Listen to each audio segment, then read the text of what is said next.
Queridos, boa noite, a paz do Senhor Jesus para todos, amém? Amém. Amém? Amém. Glória a Deus. Pode sentar por um pouco, por um instante. Sei que você está cansado já, durante o louvor ficou bastante tempo de pé, e agora é o momento de você descansar um pouquinho, mas daqui a pouco você vai ficar de pé de novo, hein? Só uma colher de chá, tá bom? Sejam todos bem-vindos à casa do Senhor. Hoje é um dia muito importante para cada um de nós. Eu quero chamar bastante atenção no que nós cantamos aqui. Mais cedo nós cantamos dizendo que a igreja do Senhor vai ser arrebatada. A igreja do Senhor vai subir. Amém? Amém. Quero ouvir esse amém mais forte. A igreja do Senhor vai subir. Amém. Muito bem, muito forte, muito bom. Quero explicar um pouquinho sobre isso aí. Eu já tenho ouvido, tá?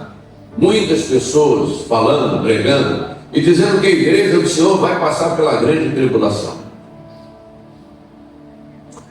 Parece que existem alguns pregadores que têm prazer em, na verdade, criar um suspense negativo no coração das pessoas.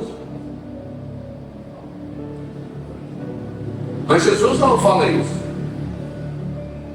O Senhor Jesus diz assim, claramente: assim como tu guardaste a minha palavra, eu te guardarei daquele dia da grande adversidade que há de vir sobre todo mundo. E a palavra do Senhor é justiça. Ele é justo. Amém? Amém. É só um exemplo aqui para você poder compreender.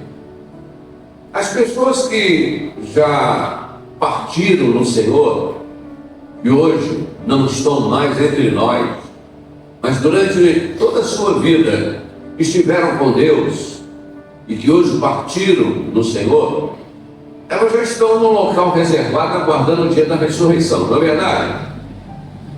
Então, essas pessoas também fazem parte da igreja do Senhor, não fazem? Claro que fazem, ou fizeram quando estavam vivos. A Bíblia diz que Deus é justiça. A Bíblia diz que Deus não faz acepção de pessoas.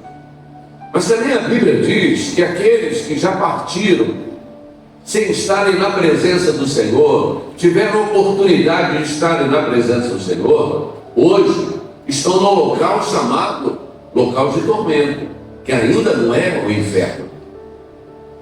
É o preço que a pessoa paga em servir a Deus e o preço que a pessoa paga em rejeitar a Deus, a Jesus como teu Senhor e Salvador.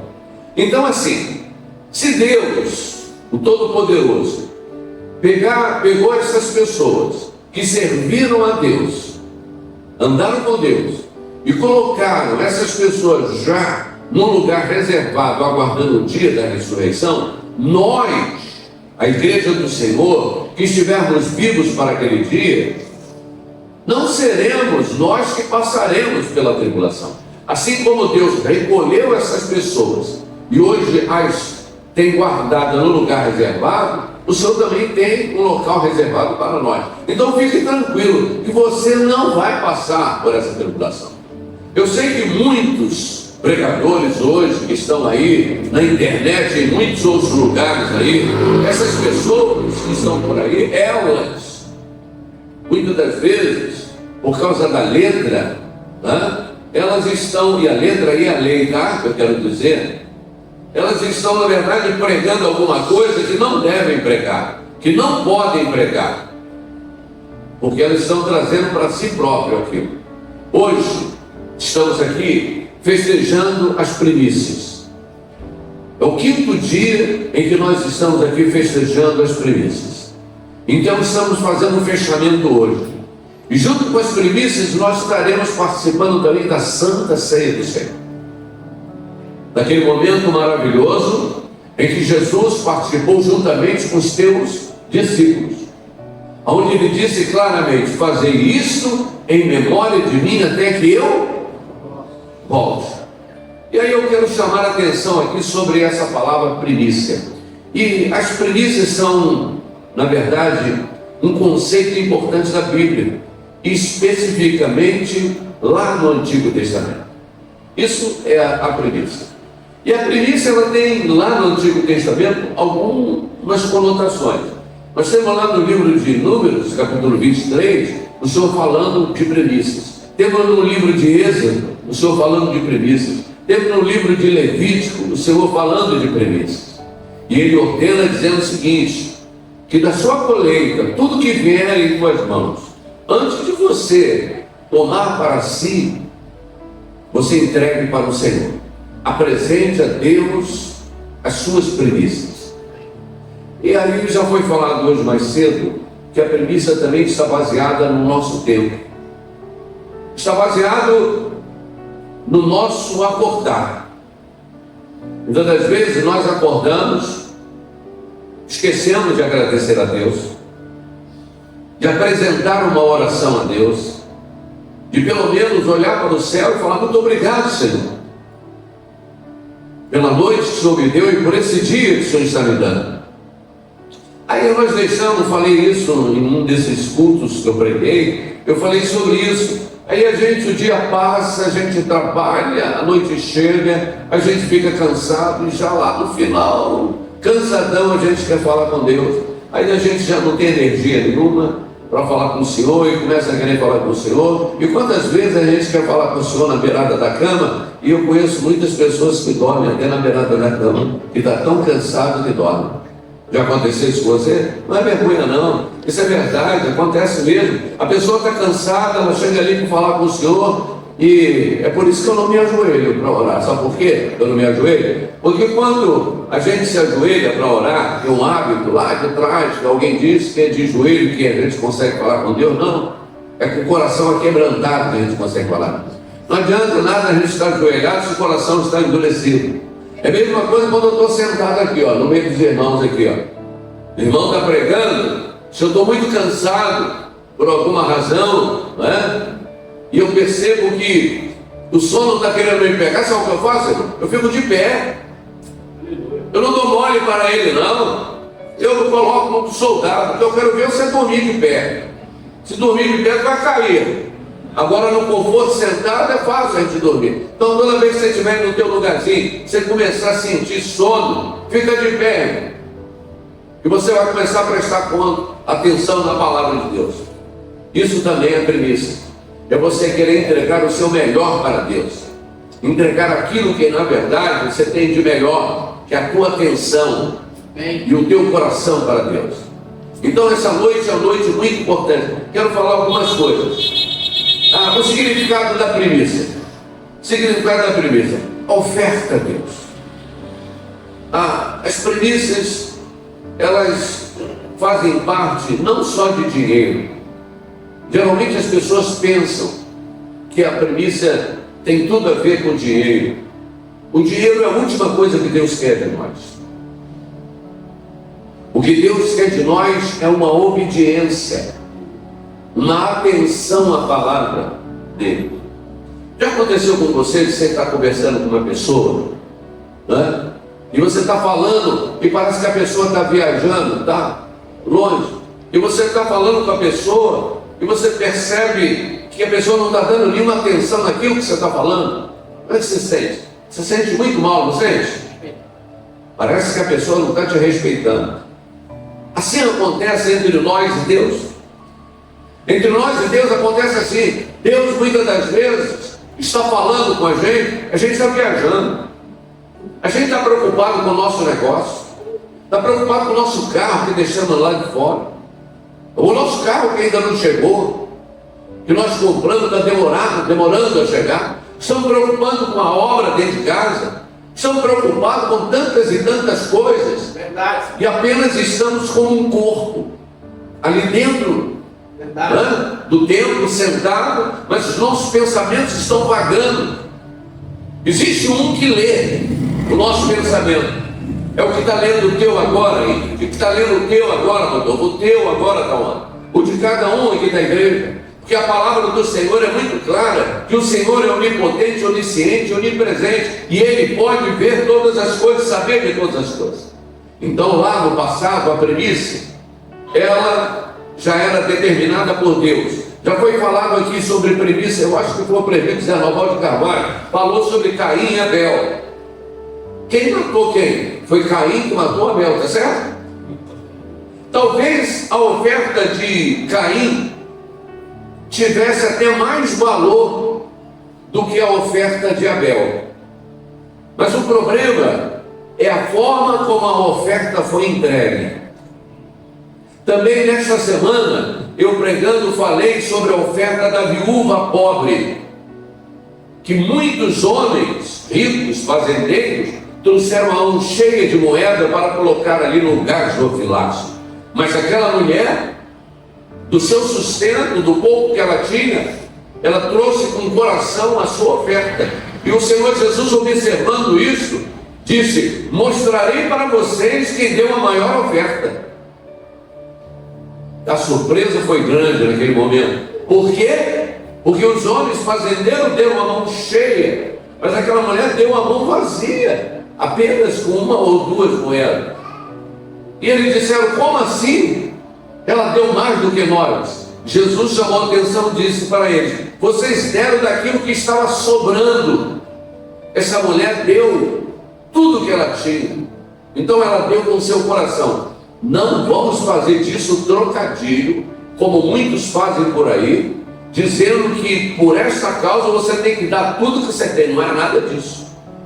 A oferta que o Senhor nos pede é uma oferta alçada, é uma oferta que é estipulada por nós no nosso coração. Qualquer oferta que alguém estipular o valor que você deva dar, não dê, porque não é você que está dando, é alguém que está cobrando de você para você dar, e isso não provém de Deus. A palavra do Senhor diz que nós devemos trazer os dízimos, lá no livro de Malaquias, e as ofertas alçadas à casa do Senhor. E ele diz que depois disso devemos fazer prova dele. Mas ele não diz que vai dar riqueza para ninguém. Ele não diz que vai dar a você um montão de prédio, carros importados e tudo mais. Mas ele apenas diz para você que por sua causa ele vai repreender o devorador da sua vida. Repreender o devorador da nossa vida é o bastante para nós. Se o devorador não tiver ver na nossa vida, vamos bem. Nós não precisamos de muita riqueza. Sabe por quê? Porque a própria palavra de Deus diz que o amor ao dinheiro é o princípio de muitos dos males. E ainda diz mais a palavra de Deus, quando o rico se aproximou dele, um jovem, perguntando para ele: Senhor, o que farei para herdar o reino dos céus? E aí o Senhor Jesus Cristo foi falando os mandamentos. Amarás o Senhor teu Deus acima de todas as coisas, amarás o teu próximo como a ti mesmo, não roubarás, não matarás, não adulterarás. E foi falando. No final o jovem falou: tudo isso aí eu tenho guardado desde a minha mocidade. Aí Jesus falou para ele: então te falta uma coisa. Pega todos os teus bens, distribui entre os pobres, vem e segue-me, e terás um lugar no reino dos céus. A Bíblia diz que o jovem virou as costas e foi embora, porque ele teria que se desprender de todos os seus bens. O amor dele estava no dinheiro. Jesus então usa uma palavra e diz assim: é mais fácil.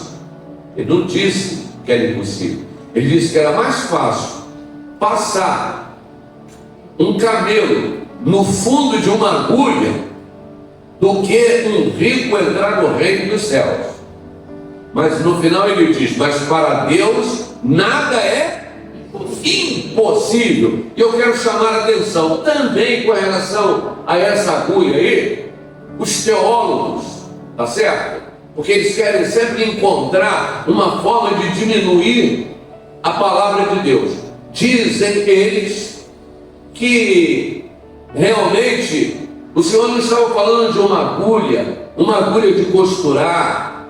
Eles dizem que o Senhor estava falando de uma fenda que existia numa rocha, aonde aqueles que vinham dos seus camelos, eles tinham que descer do camelo, e que eles tinham que abaixar o camelo, e o camelo tinha que praticamente deitar, tinha que tirar a bagagem de cima, para que o camelo pudesse passar. Mentira, não é nada disso.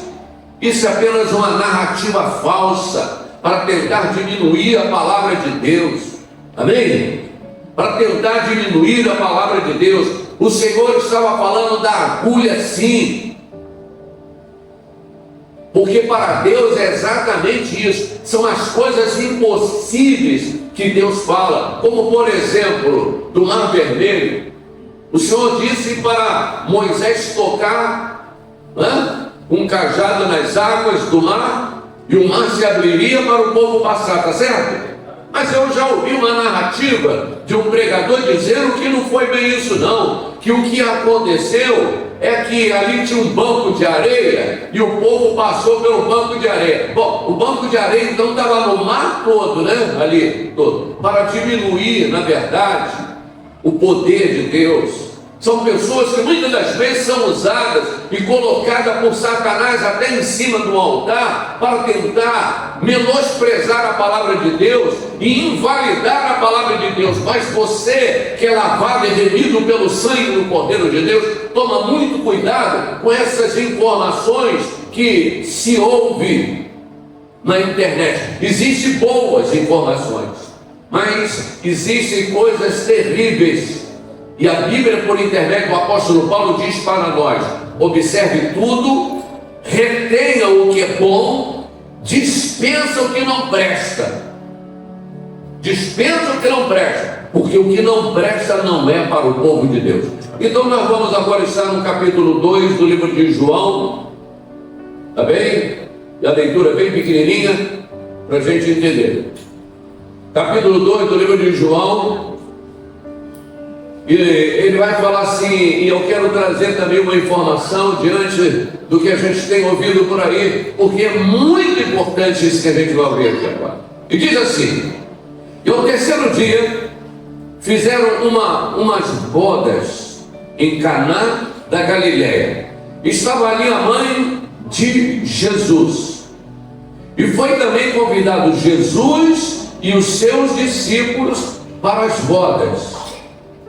Faltando o vinho, a mãe de Jesus lhe disse: não tem vinho.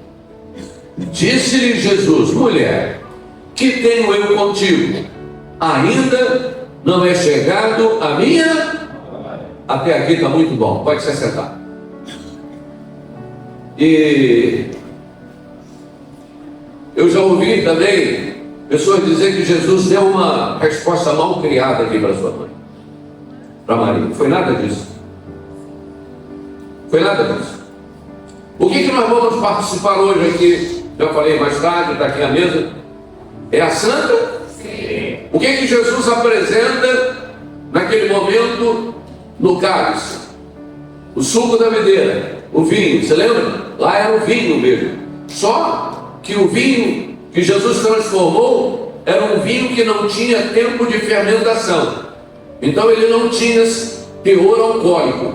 Porque o teor alcoólico, para se transformar no vinho, ele precisa de período de fermentação. E naquele momento, Jesus transformou um vinho puro. O que Jesus aqui nessa leitura, ele está dizendo para nós? Para a gente entender com clareza. Ele diz assim: e faltando o vinho, a mãe de Jesus lhe disse: não tem vinho. Jesus então diz assim, disse-lhe Jesus: mulher, que tenho eu contigo? Ainda não é chegada a minha hora. O que ele estava dizendo que não era chegada a hora dele? Se a gente olhar aqui atrás, nessa mesma leitura, você vai ver, Jesus já tinha escolhido todos os seus apóstolos. Na leitura aqui de trás, Jesus já tinha escolhido Cefas. O Cefas, para quem não sabe, é o Pedro. Cefas é o Pedro, que o nome original dele é Simão. Já tinha escolhido o seu irmão André. Escolheu Natanael, que foi apresentado por eles. A gente ouve falar sempre da figueira lá quando o baixinho subiu na figueira para ver Jesus, não foi? O Zaqueu.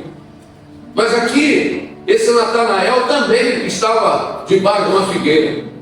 Quando o Simão aqui, o Pedro e o André apresentaram Natanael, Jesus falou assim: eu já conheço ele.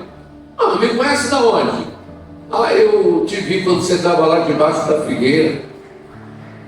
O homem ficou então pasmo diante daquela situação.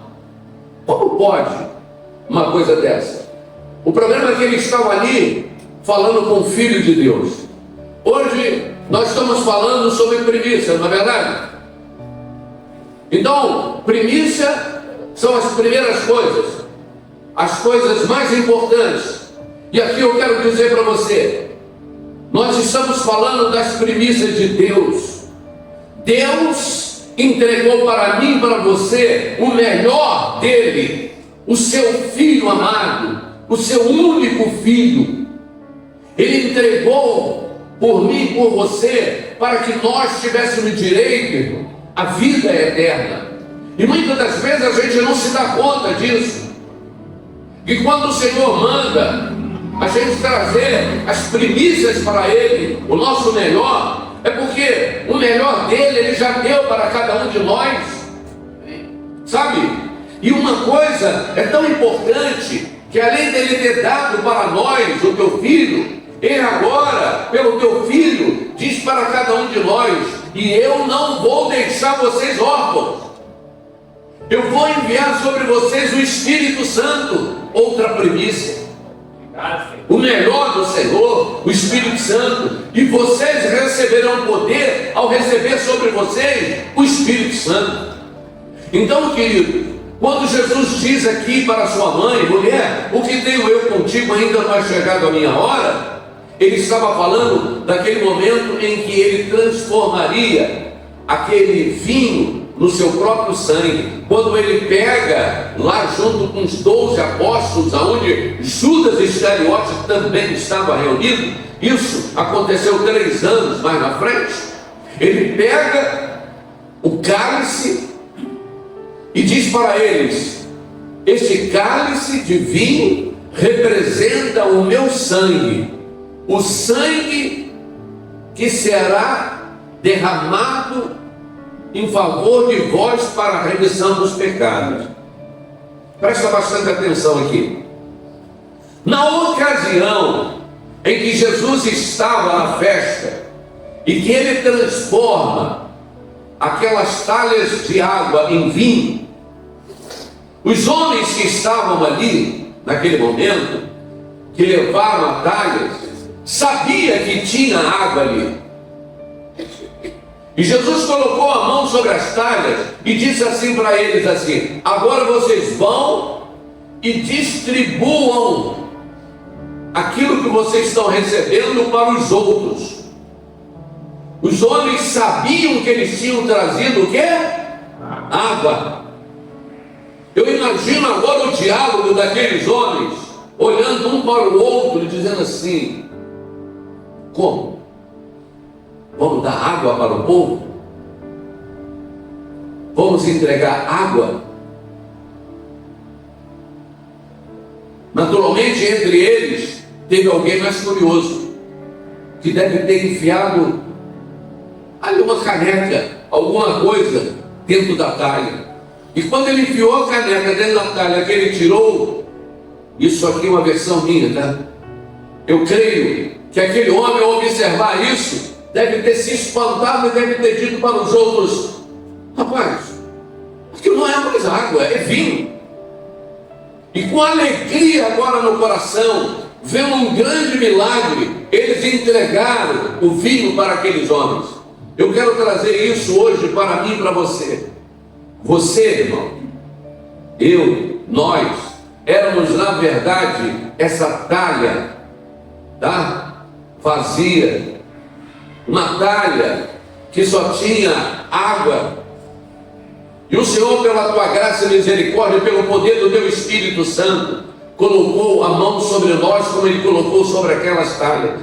E agora, Você, eu, nós que éramos uma talha vazia, uma talha apenas cheia d'água, agora nos tornamos uma talha cheia da presença do Espírito Santo. E assim como Jesus falou para aqueles homens, agora vão e distribua para os outros, para que eles tenham alegria. O Senhor agora fala para mim e para você: tu era vazio, eu já te enchi, agora vá e distribua para as pessoas aquilo que você acabou de receber. Leve alegria para essas pessoas. O grande problema é que aquela palavra que diz que se de graça tu recebesse, de graça você deve dar, entra aqui nessa palavra. Porque quanto custou aquele vinho para aquele noivo daquela festa? Custou nada. A verdade é que o verdadeiro noivo estava ali. O verdadeiro noivo é Jesus Cristo, que estava dando o verdadeiro vinho que traz a alegria do Espírito Santo para cada um de nós. E hoje Deus fala para mim, para você, para nós aqui: nos alegremos na presença do Senhor, porque teve um preço muito alto que foi pago para que você hoje tivesse o teu nome escrito no livro da vida. Então, não seja uma talha vazia, não seja uma talha com água, mas seja uma talha cheia da presença do Espírito Santo, para você começar realmente a ganhar pessoas, trazer pessoas para a presença do Senhor. Seja um pregador do Evangelho aonde você estiver, anuncie a palavra do Senhor aonde você estiver, e anunciar a palavra e ser um pregador do Evangelho aonde você estiver, irmão, não é apenas com palavra ou com aparência, é com atitudes. É quando a pessoa olha para você e vê a alegria, o brilho do Espírito Santo sobre você e diz: aí verdadeiramente está um verdadeiro israelita, aquele que é nascido de novo, nascido pelo poder do Espírito Santo. Que essa palavra do Senhor entre no teu coração e que você saiba que você é mais do que vencedor em Cristo Jesus. Se você guardar a palavra do Senhor, se você souber realmente guardar aquilo que a palavra do Senhor fala para cada um de nós. Hoje, infelizmente, nós temos um problema muito sério. Ceticismo está acontecendo dentro da igreja. Pessoas céticas, pessoas que na verdade estão sentadas, né, nos bancos, pessoas que muitas vezes estão aplaudindo com as mãos, mas o coração está fechado. E eu quero dizer para você que tudo que você pedir, crendo, você vai receber. Hoje você vai fechar a semana da primícia, uma semana, e eu tenho certeza que hoje, agora, neste momento, o poder do Espírito Santo será derramado sobre a sua vida. E eu tenho certeza que a vitória será completa para você. Eu tenho certeza que aquilo que você colocou diante de Deus, a sua petição, aquilo que é apenas um particular seu para com Deus, Deus vai realizar na sua vida, porque você guardou a palavra de Deus, você guardou um ensinamento, um mandamento. Esta semana coisas magníficas e maravilhosas começarão a acontecer na sua vida.